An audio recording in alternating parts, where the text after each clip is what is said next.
সর্বম সমস্ত কিছুই, বাসুদেবই সবকিছু। এইরকম বলেন যিনি, সেই রকম মহাত্মাকে প্রাপ্ত করা অত্যন্ত দুর্লভ। বাসুদেবকে, বাসুদেবের অর্থ কি হলো? সর্বব্যাপী আর সর্বসমর্থন। যার সবার উপর অদ্ভুত থাকে তাকেই বাসুদেব বলা হয়। শ্রীকৃষ্ণ বাসুদেব ছিলেন না, তিনি তো বাসুদেবের পুত্র ছিলেন, তার পিতার নাম ছিল বাসুদেব ছিলেন না। তাতে তাকে যদি বাসুদেব বলে ডাকা শুরু করে দেয় ডাকতে পারে, কিন্তু তিনি বাসুদেব হবেন না।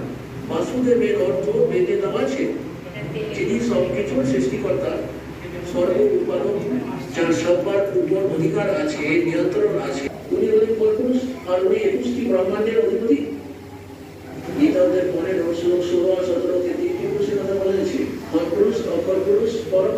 তৃতীয় অষ্টম অধ্যায়ের 3য় শ্লোকে ব্রহ্মকে বলা হয়েছে, যে 15 অধ্যায়ের গীতার মধ্যে 17 নম্বর শ্লোকে ওই সেই পরমক্ষর ব্রহ্মের দিকেই সংকেত আছে, যে উত্তম পুরুষের তোমাকে